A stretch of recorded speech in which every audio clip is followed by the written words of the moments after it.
আজ আমাদের গন্তব্যস্থল হলো মাইথন ড্যাম ও গড়পঞ্চকোট পাহাড়। ভোর 4:30 নাগাদ আমরা বেরিয়ে পড়লাম আমাদের গন্তব্যস্থলের দিকে।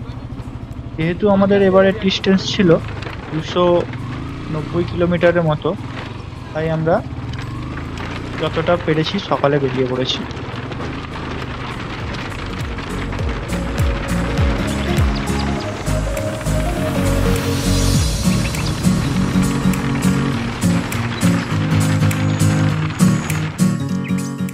ভোর ভোর গরম চায়ে চুমুক দেওয়ার আমেজই একটা আলাদা, তাই একটা ছোট্ট চায়ের দোকান দেখে আমরা দাঁড়িয়ে পড়লাম।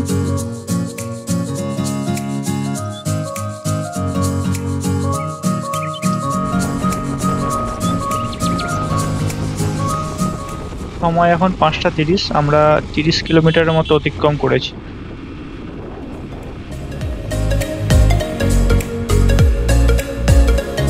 এদিকের রাস্তা প্রায় 3 থেকে 4 কিলোমিটার খুবই খারাপ, নতুন কনস্ট্রাকশনের কাজ চলছে। আশা করা যায় বছর দুয়েকের মধ্যে এই রাস্তাটা খুবই ভালো হয়ে যাবে। আপনারা চাইলে বাঁকুড়া বিষ্ণুপুরের হাইওয়ে দিয়েও যেতে পারেন, ওইদিকের রাস্তা অনেক ভালো।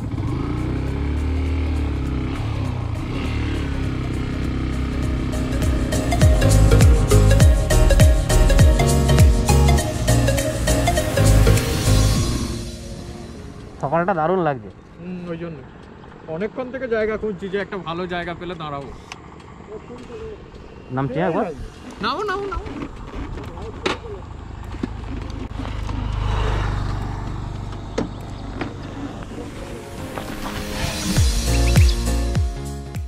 মায়াপুরের পথ ধরে যাওয়ার পথে চোখে এলো সূর্যোদয়ের এক সুন্দর দৃশ্য।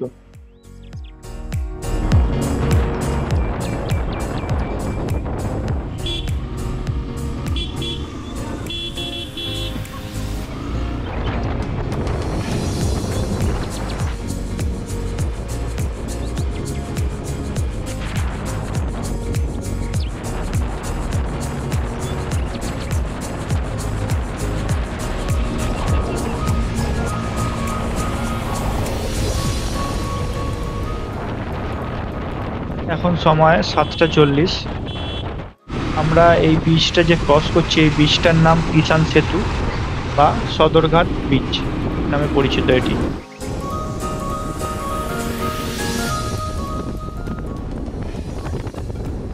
এখন আমরা আছি 19 নম্বর NH-এ, যেটি দিল্লি কলকাতা হাইওয়ে নামে পরিচিত। এখান থেকে মাইথন ড্যামের ডিস্টেন্স প্রায় 120 কিলোমিটারের মতো হবে।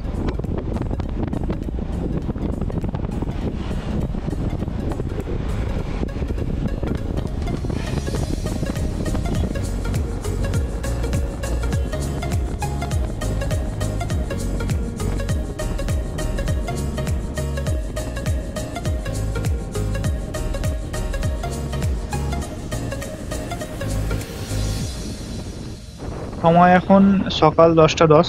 এখান থেকে মাইথন ড্যামের দূরত্ব হবে প্রায় 2 থেকে 3 কিলোমিটার।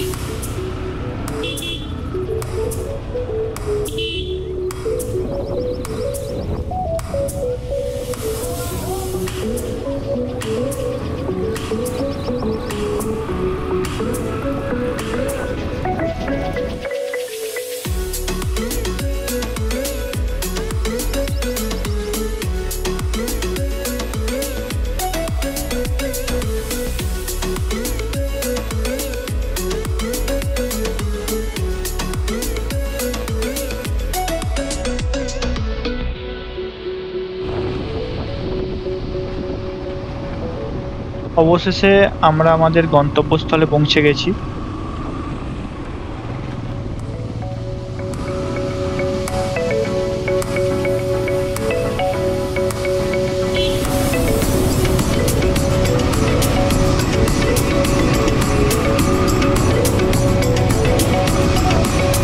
এই মাইথন ড্যামের একদিকে ড্যাম ভর্তি জল, আর একদিকে গড়ে উঠেছে জলবিদ্যুৎ কেন্দ্র।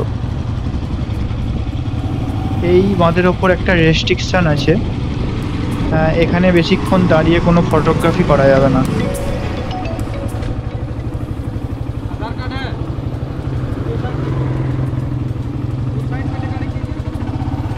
যেহেতু আমরা ওয়েস্ট বেঙ্গল থেকে ঝাড়খণ্ডে প্রবেশ করেছি, তাই এখানে আধার ভেরিফাই করাতে হবে এবং আধার রেজিস্ট্রেশন করাতে হবে।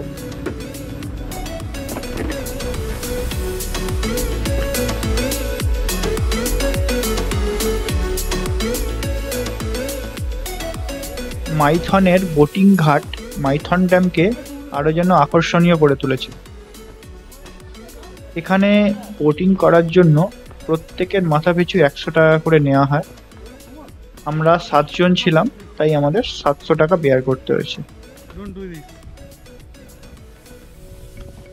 বোটিং এর জন্য সেফটি জ্যাকেট দেওয়ার সময় এখানে স্যানিটাইজারের ব্যবস্থা রাখা হয়েছে।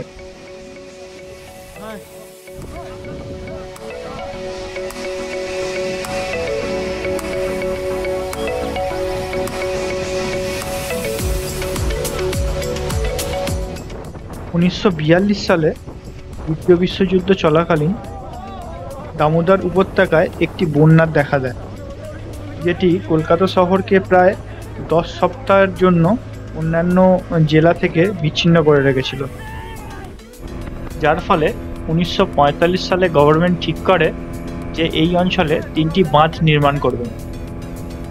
যার ফলস্বরূপ 1955 সালে কোনার্ক, 1957 সালে মাইথন এবং 1959 সালে পাঞ্চেত ড্যাম নির্মাণ করা হয়।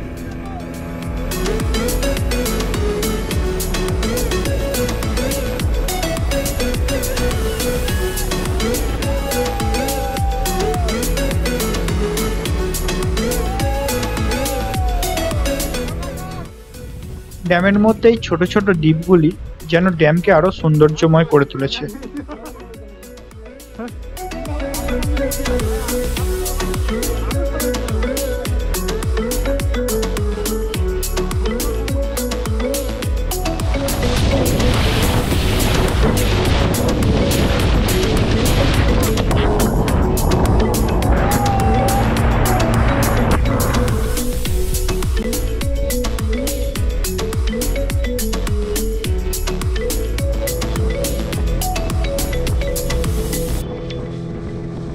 মাইথন ড্যামটি মূলত বন্যা নিয়ন্ত্রণকে কেন্দ্র করে গড়ে তোলা হয়েছে এবং এর উল্টো দিকে আপনারা একটি জলবিদ্যুৎ কেন্দ্র দেখতে পাবেন, যেটিতে প্রায় 60,000 কিলোওয়াট বিদ্যুৎ উৎপাদনে সক্ষম।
কোনোরকমভাবে গাড়িটাকে ছাওয়ায় একটু পার্কিং করে দিয়ে আমি আর শুভদা বেরিয়ে পড়লাম খাবারের সন্ধানে।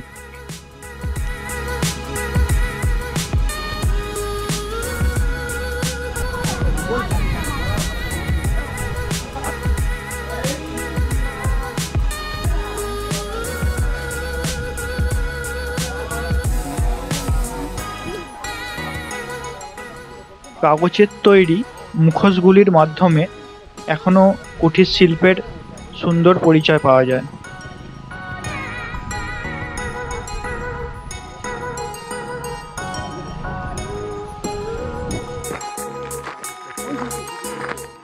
দুপুরের খাওয়া দাওয়া সবাই মিলে শেষ করে অনিমেষদার অনুরোধে আমরা এই গড়পঞ্চকোট পাহাড়ের উপরে ওঠার একটু চেষ্টা করলাম।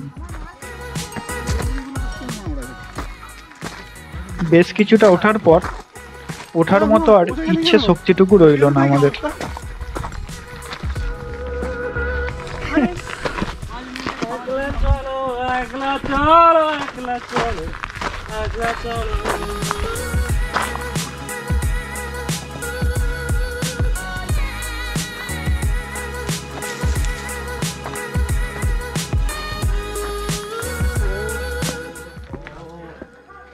গড়পঞ্চকোট দুর্গের কোনো অস্তিত্ব এখন খুঁজে পাওয়া কঠিন, কিন্তু জায়গায় জায়গায় পড়ে থাকা দুর্গের টুকরো টুকরো চিহ্ন এখনো খেয়াল করিয়ে দেয় যে পঞ্চকোট হিলের এই উজ্জ্বল রাজকাহিনীকে।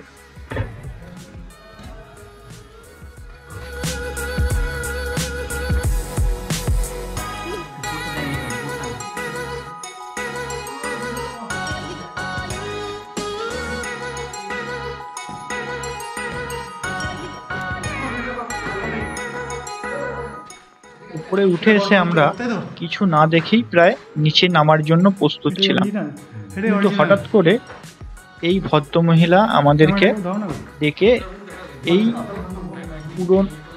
পুরনো দুর্গর সন্ধান দেয় এবং নিজেই ভ্রমণ করিয়ে দেখান ঘুরিয়ে ঘুরিয়ে। অসংখ্য ধন্যবাদ এই ভদ্রমহিলাকে।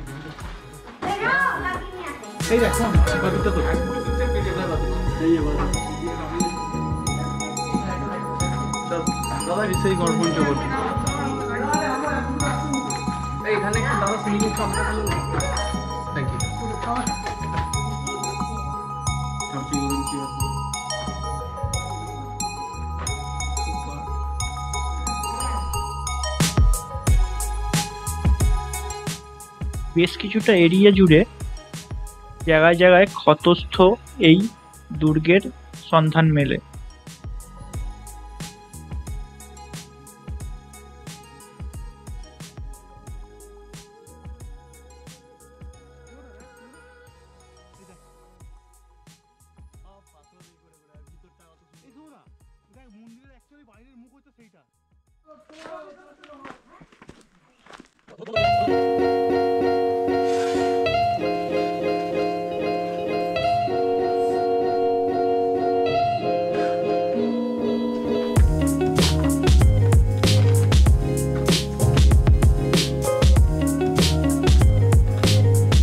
মশলা ছাড়া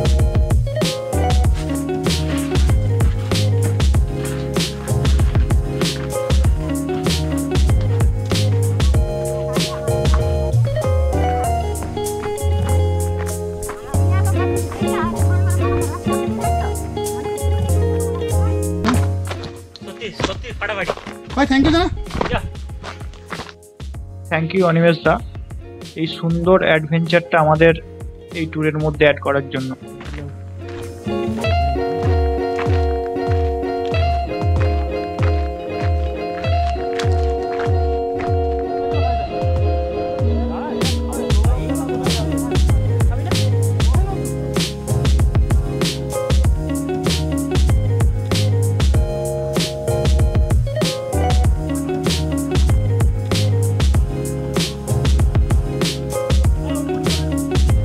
সবকিছু মিলেমিশে একদম সুন্দর পরিবেশ।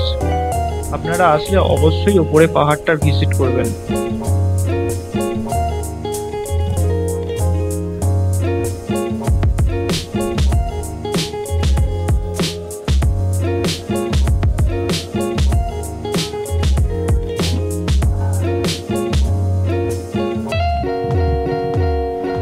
এই মাইথন ড্যাম এবং গড় পঞ্চকোটের ভিডিওটি আপনাদের ভালো লাগলে লাইক, শেয়ার অ্যান্ড সাবস্ক্রাইব করতে ভুলবেন না।